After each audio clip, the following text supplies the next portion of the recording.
Alright, you see them clouds up there? You see them clouds? My daddy made them clouds. Don't you guys forget it. If you could be anything in the world when you grow up, what would it be? Also, at what age are you when you can no longer say, when I grow up? Because I'm 38 and I still say, when I grow up, I want to be like you.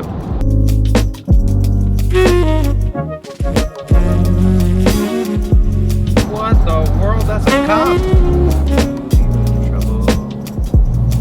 And with that, I have an amazing topic of conversation today. It's a question that I feel like I kind of have an answer to, but I think it's something really good to think about. And my seatbelt is buckled. Mom, Shauna, Miss Kim, everybody else who watches my vlog who says you need to buckle your seatbelt. My seatbelt's buckled. And real quick before we go any further, all the diehards, all the folks who watch all of my vlogs, basically every video I upload, you know who you are. Thank you a lot. I put in not complaining. I put in hours of work, editing, shooting video, all of that. Thank you guys. I hope you get something out of it, but from the bottom of my heart, thank you. Thanks for watching. Okay, so question of the day. The meshing, I wish I had my other hand, the meshing of God's plans for my life and my plans for my life. Dreams that God has and purposes and visions that God has for my life and the things that He's created me to do versus my dreams and my visions and my plans. I say it's a question, it's really a lot of questions. How do you blend those? Are you supposed to blend those? I know that we are supposed to completely give our life to Christ. My life doesn't belong to me anymore, it belongs to Christ. That includes my dreams, my ambitions, my visions, but do those ever coincide? When God says He'll give you the desires of your heart, the desires that I have, the dreams that I have, are those really coming from God? Is it just my own selfish dreams and desires? How do you take all of that, put it in a bowl, mix it up, and bake a nice God's plan for your life cake? That's what I want to talk about. I have my seatbelt on, okay? Seatbelt on, safe, nice. But if I was this guy,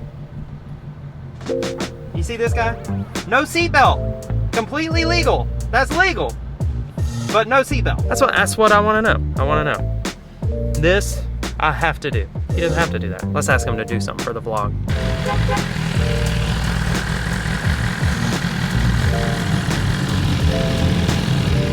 I don't want to, because I'm in uniform too. I'm like, I got you. Have a good one, Bubba. Oh, yeah. Okay, whoever that young man is, much respect. Oh, yeah. Give me a little something.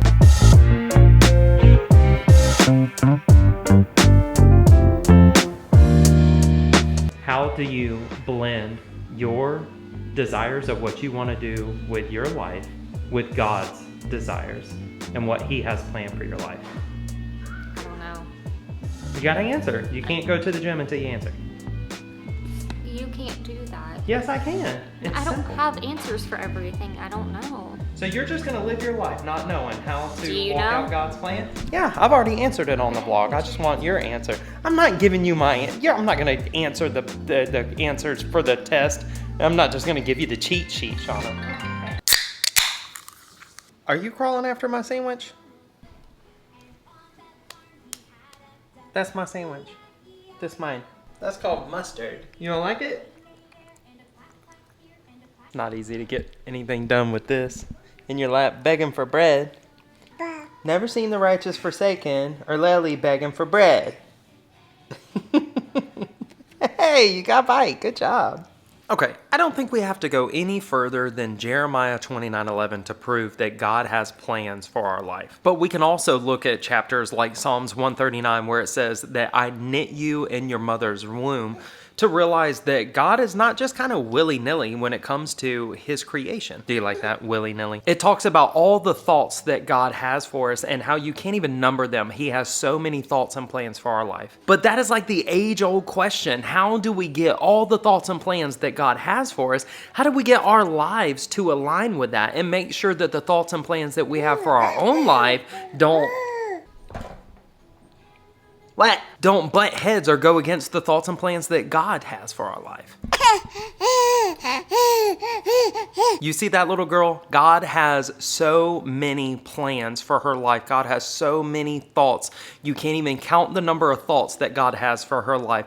God knit her together. She's fearfully, wonderfully made. Her personality, her body, everything, that is something that God put together with a plan. I think the first thing that we have to keep in mind and that we have to remember is our number one call. Besides relationship, I'm talking about outside of relationship. Relationship with God is number one. It's always number one.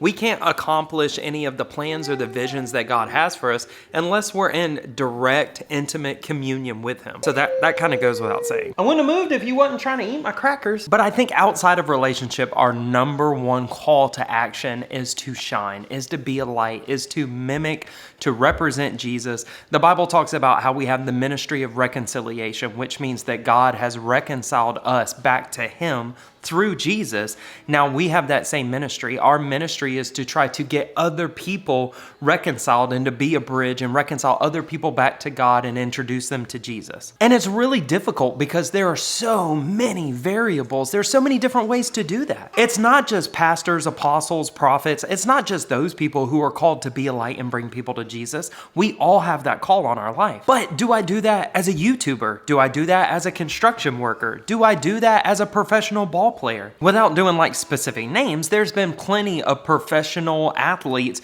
who have given glory to God and who have been an encouragement to a lot of people, and they've shined very well. Their number one call in life was to shine, but their full-time job was to be a professional athlete. They had dreams and visions of being a professional athlete, and that aligned with God's dreams for their life, and they were able to shine and do that, or shine through that. Shine with that? Shine bright like a diamond? So I think first and foremost, we have to realize that our very initial call to action, that our number one goal outside of relationship is to shine, is to represent Jesus, is to imitate God. But what avenue do we go down to do that? That's where things get fun. So me and Shauna are headed to drop off the kids to what she thinks is just going to be an appointment at the chiropractor. I made us dual appointments, but we're actually getting dinner and having a dinner date afterwards. She doesn't know that. You think that describes our marriage? What? Divided highway? Probably. Whoa!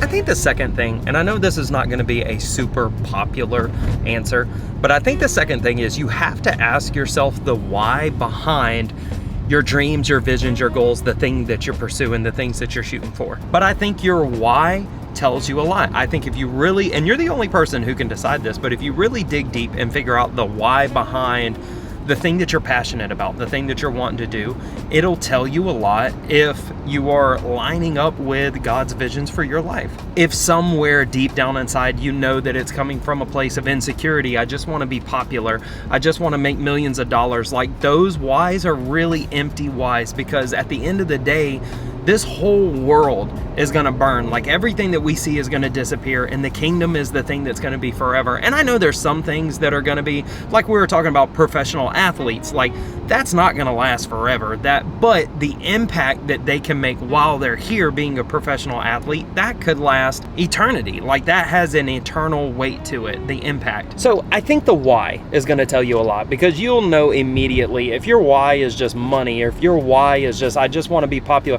Why do I want to be a YouTuber? Did I just want to be famous? The why behind it will tell you a lot. But I think this third thing, I think the very last thing that you can look at, and it can give you a really good idea is if you're headed in the right direction. And of course, keeping in mind that relationship with God is priority, that you're always praying, you're always staying close to God. I think this third thing could tell you a lot, and that is it's just a pure passion that you can't give an answer for. Let's say this real quick, and we got to go because we're running late for our appointment, but God gives you the desires of your heart. Not you have desires and God will give that to you. The desires that you have in your heart are God-given. You ready to get popped? I wish I could film it. Yeah, like this is the sound your spine makes when it is not right.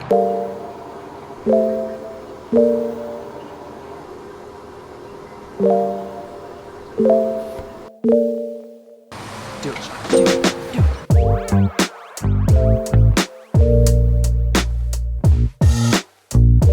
it. So we're both miserably full now, thanks to Tokyo's. And I think I'm gonna end the vlog there. Will I see you guys tomorrow? I don't know. Oh God. Will the sun be in my eyes? We know. Yeah, most likely.